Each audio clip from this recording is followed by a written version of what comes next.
You cannot say that this is the Constitution of England or United Kingdom. This is the Constitution of New Zealand. Why? Because in one document the things have not been written down.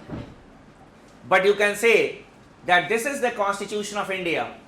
This is the Constitution of United States of America.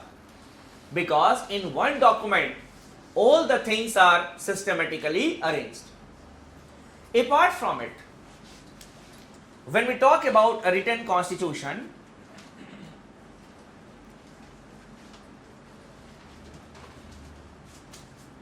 it is an enacted constitution.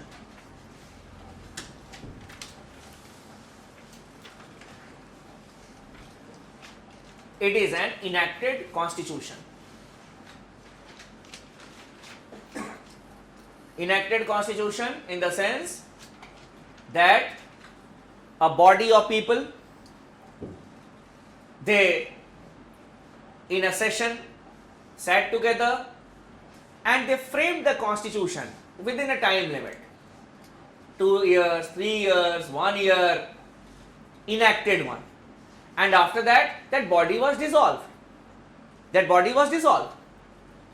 But when we talk about an unwritten constitution, it is an evolved constitution.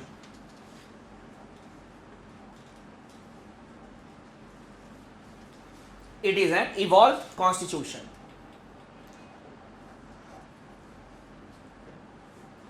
Means that a group of people or a body did not enact the constitution within a specified time, but it is an evolution, gradual evolution. For example, if 300 years ago some laws are there, they may still be there. They may still be there. And suppose a new law is made, that law will automatically come to an end. The most apt example of an evolved constitution is the English Constitution. The Constitution of United Kingdom has been evolving since 1215 AD.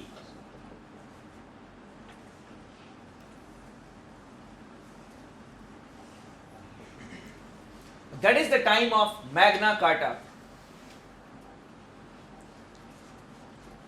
Magna Carta was a decree of the king. And I will be discussing these things again when I will be discussing the world constitutions with you. Because in our syllabus we have got the world constitutions in comparison with the Indian constitution. So these things I will be discussing with you again.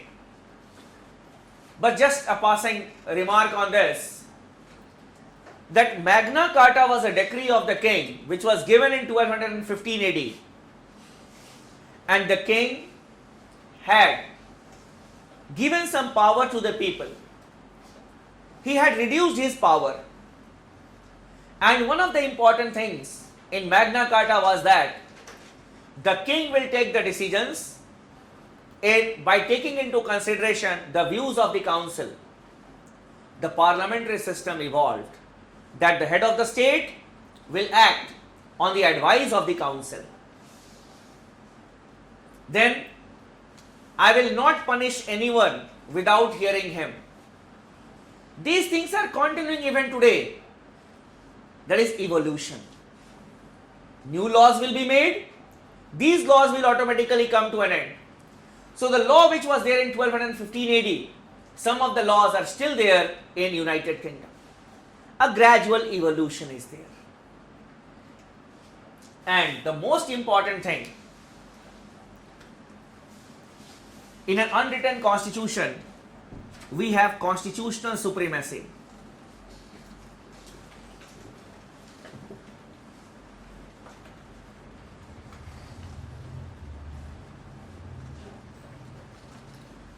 We have constitutional supremacy, that is supremacy of the constitution.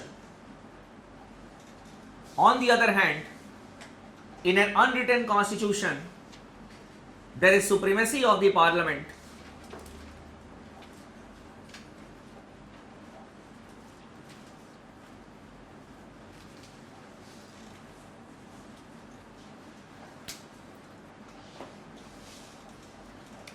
Why we have the constitutional supremacy in a written constitution? Because all the three organs of the government, they owe their origin, they draw their functions from the constitution only. We discussed in the last class, that is, what is a constitution? The constitution contains the principles and functions of the organs of the government of a state.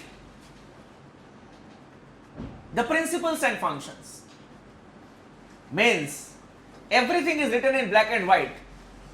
If we talk about the Indian constitution, it clearly says that the parliament shall contain or shall consist of the president, the house of the people and the council of states. It clearly says there shall be a president of India. So all the three organs of the government, they owe their origin to the constitution. If someone asks you who is supreme in India, whether it is executive, legislature or judiciary, you say that none of them are supreme. It is the constitution which is supreme in India. Why? Because the constitution has given the power to the Supreme Court to declare the law of the parliament as null and void if it is not in accordance with the constitution. It is not that the judiciary itself is acting as the custodian of the constitution, as the interpreter of the constitution. This power has been given to the Supreme Court or the High Courts only by the constitution. This was a question this time in the prelims examination. Clear? Such type of basic things. So why the constitution is supreme? It is because it gives origin to all the three organs of the government. I told you that it puts limitation on the powers of the government. On the other hand, when we talk about an unwritten constitution, it is the parliamentary supremacy. Why the parliamentary supremacy? Because the parliament is an evolution, gradual evolution. Nowhere it is written, there shall be a parliament of the country. No document has created the parliament. No authority has created the parliament. It is a gradual evolution. Some people used to say it, and then gradually the things were streamlined. Okay, we'll have these many members. And regarding the British Parliament, when we talk about the powers of the British Parliament, it can make laws on anything, any subject. In case of Indian Parliament, it cannot make laws on all the subjects. Its powers are limited. The Constitution says that you'll have to make laws only on these subjects. You say that when the Vajpayee government was there, it had given 10% reservation to the economically backward classes. That was declared as null and void by the Supreme Court. Why? Because the Constitution says that the special provisions can be made for the socially and educationally backward classes. The word economically backward classes is not there in the Constitution. It was declared as null and void. So you will have to act, the Parliament will have to make laws in accordance with the principles which have been laid down in the Constitution. On the other hand, a law made by the UK Parliament cannot be challenged before any authority. It can bypass any law, undo any law made by the earlier authority or the Parliament. It can make laws on any subject because its powers have not been limited. And some of you may have heard that it is said about the English Constitution that it can make laws on anything except changing a man into a woman and a woman into a man. Means it cannot do only that thing, but it can make laws on any other topic under the sun for the country. This is the supremacy of the parliament, and it is a feature of the English parliament. So here, from the examination point of view, this point is important.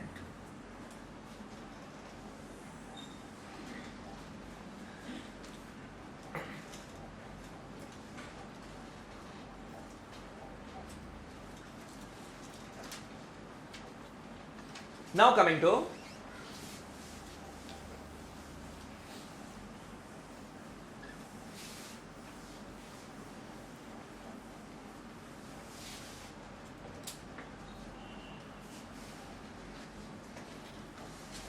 another important feature of the Indian Constitution is that it provides for a parliamentary form of government.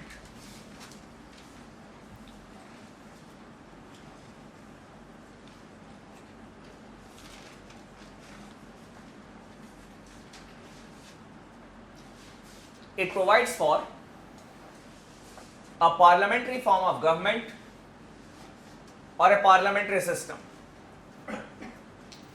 Now you say, we develop our lectures in such a way that it covers many aspects. In our prelim syllabus, there is a topic called political systems. There is a topic called political systems. So, certain things are discussed in such a way that the Indian system is also covered, as well as the political systems across the globe. When we talk about political systems, we generally see two types of political systems in the world. One is the parliamentary system, and then we have the presidential system.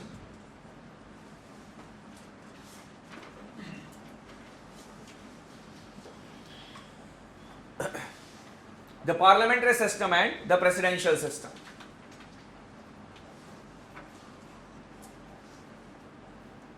No common sense has to be used here, that as there is a parliament in India, we are having parliamentary system. Parliament or a law making body is there in all the countries.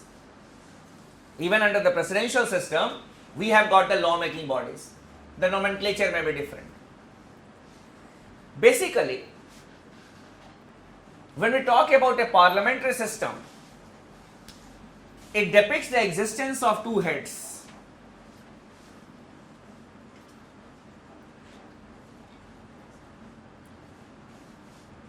Head of the state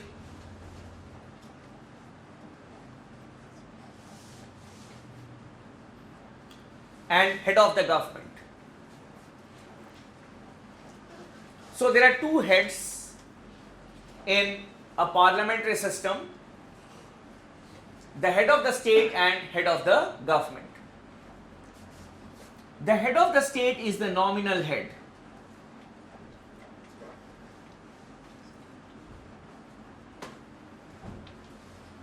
The head of the state is the nominal head.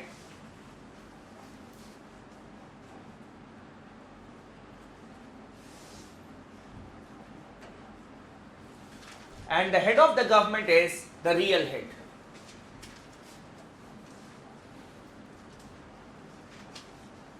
Now you see, parliamentary system, the head of the government, that is the Prime Minister, he is a part of the parliament and he is the real head. When we talk about United Kingdom, the Prime Minister in United Kingdom is a member of the House of Commons. He is a member of the House of Commons. In case of India, our head of the government, the Prime Minister, is a member of the Parliament. That is, he can be member of either the Lok Sabha or the Rajya Sabha. So your head of the government, he is being provided by the Parliament. The role of the Parliament in the governance.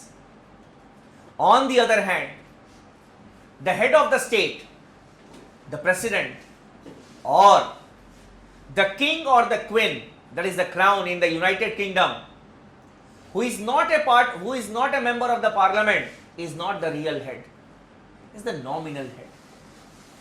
That is why it is known as the parliamentary system. The role that the parliament plays in the formation of the government, that is why it is a parliamentary system. A pictorial representation will be apt here.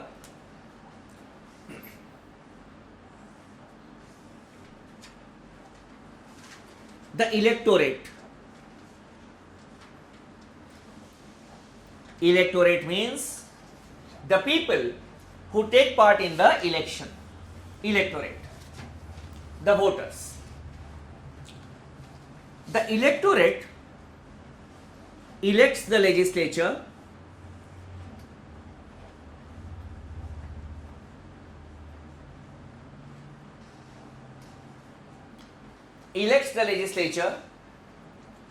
and the legislature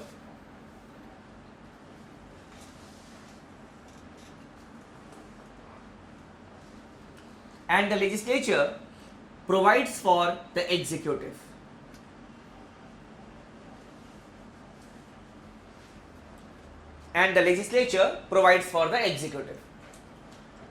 Now what we do in the election? We do not elect our ministers. We do not elect our prime minister. What we do? We go and elect our MP. At the state level, we go and elect our MLAs. That is electorate. What we did? We elected our legislature. That is the members who will represent us. And here, the party which gets the majority, it provides for the executive. You say that the NDA, BJP and allies, it got the majority in the legislature in the Lok Sabha elections, and its members decided that okay, he will be our prime minister. And the members of the executive, they are the members of the legislature. All the members of the executive, here we are talking about the temporary executive. All the members of the executive, they are the members of the legislature. For example, if you say our home minister is a member of the Lok Sabha, the defense minister is a member of the Rajya Sabha. Clear? The HRD minister, the finance minister, they are also the members of the Rajya Sabha. So, all the ministers, they are either the members of the Lok Sabha or the Rajya Sabha in case of India. So, here in a parliamentary form of government, there is a fusion of the executive and the legislature. There is a fusion. It means that the members of the executive must be the members of the legislature. No doubt in our country there is a law that a non-member can be a minister for 6 months. In our country there is a law that even if a non-member is there, for example if I am there, I am not a member of the Lok Sabha or Rajya Sabha, but I can be appointed as a minister for 6 months. Within 6 months, I'll have to get elected to either houses of the parliament. Otherwise, I will lose my ministership. But if I am not a member after 6 months, then I will not be eligible for holding the post. So you must be a member of the parliament in case of India or the legislature in order to become a minister. There is a fusion. So here also the parliament plays an important role.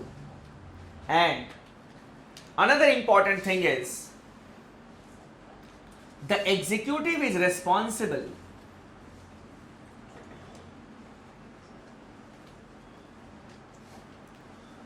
to the legislature. Executive means here the council of ministers is responsible to the legislature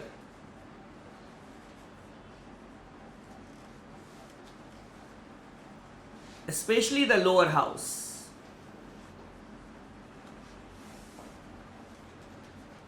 is responsible to the legislature, especially the lower house. The Council of Ministers is responsible to the lower house. When we say United Kingdom, the COM is responsible to the House of Commons.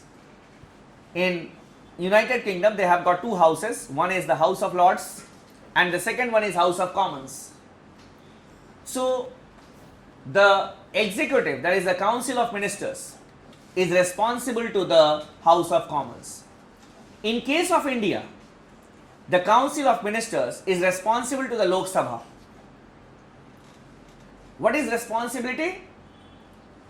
The Lok Sabha can pass a no confidence motion and the government will be thrown out. So, you need to remember three things in a parliamentary form of government. One, two heads. The head of the state is the nominal head and the head of the government is the real head. Second, there is a fusion of the executive and the legislature.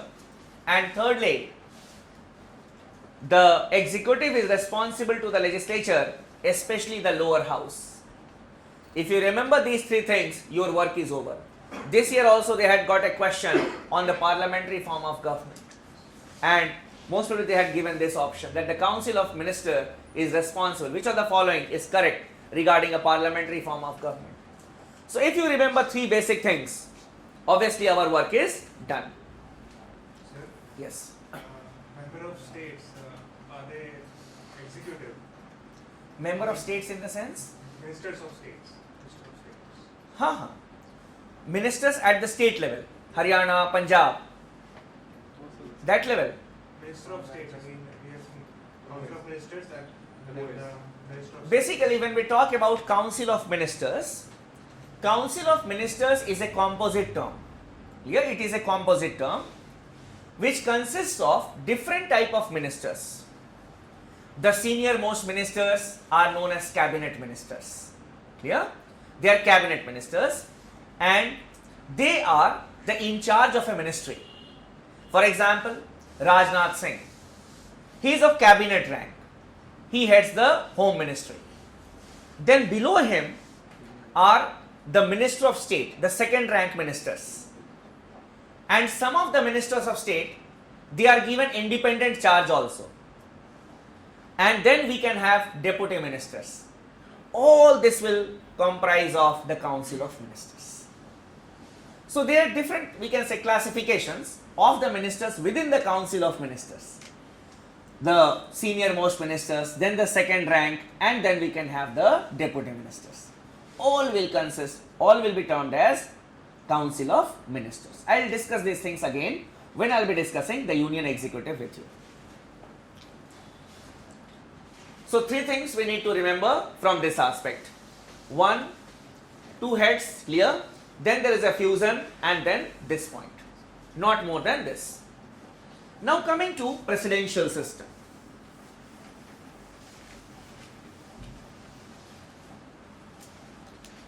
In a presidential system,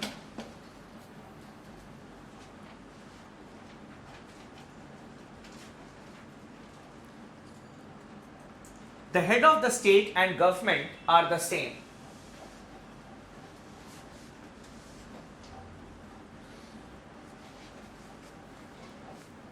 The head of the government and the state are the same.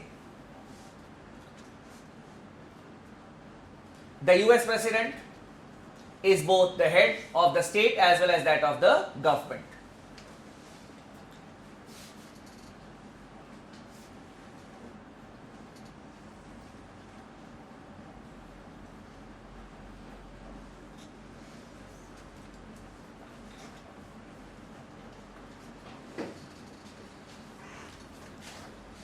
The electorate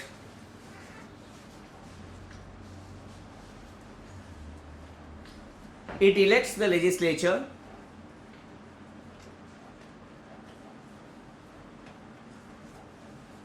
the electorate elects the legislature and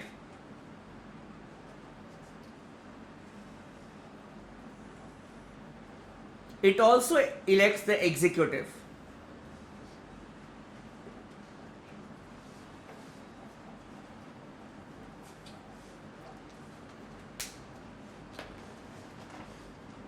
Here remember that the chief executive is elected.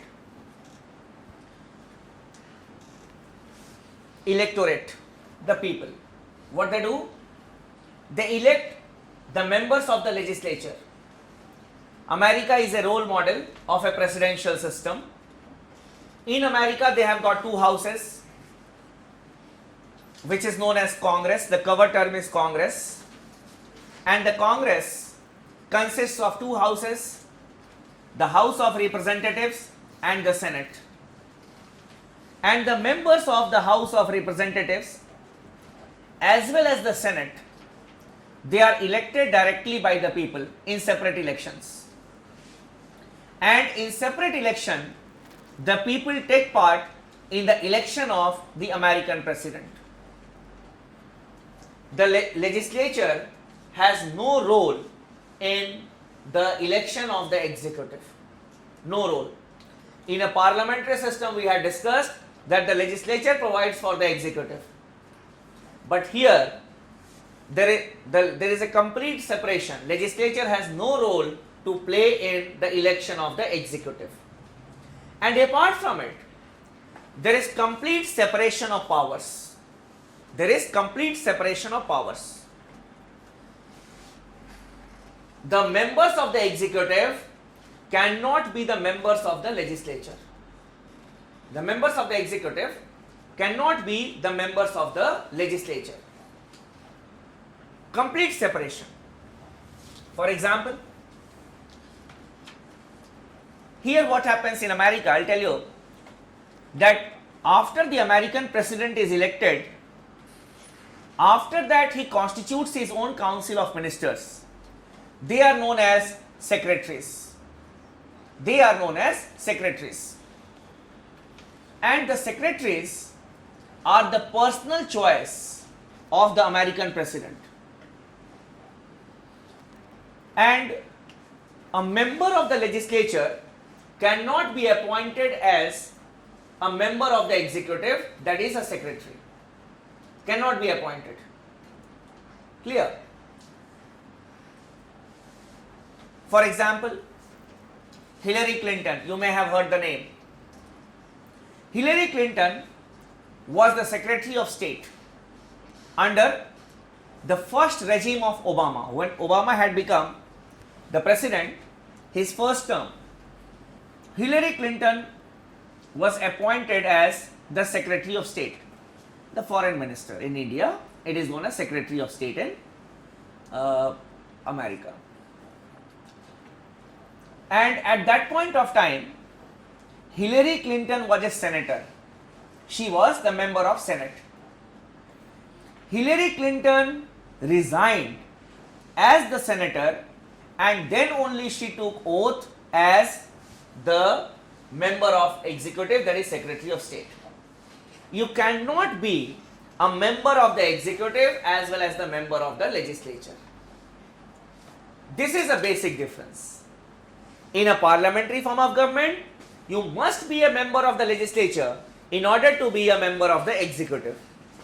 Here, you cannot be a member of the legislature as well as the executive at the same time. This is unique feature. That is in a presidential form of government. He is the head of the government as well as head of the state. There is a clear-cut separation of powers here. Now, when we talk about separation of powers, in a presidential system, separation of powers is considered to be a very important aspect. So we also need to discuss it here only. You can write doctrine of separation of powers.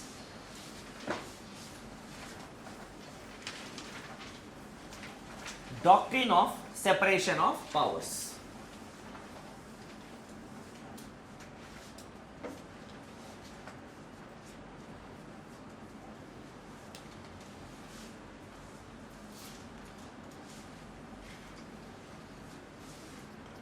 doctrine of separation of powers, it clearly means that we have got three organs of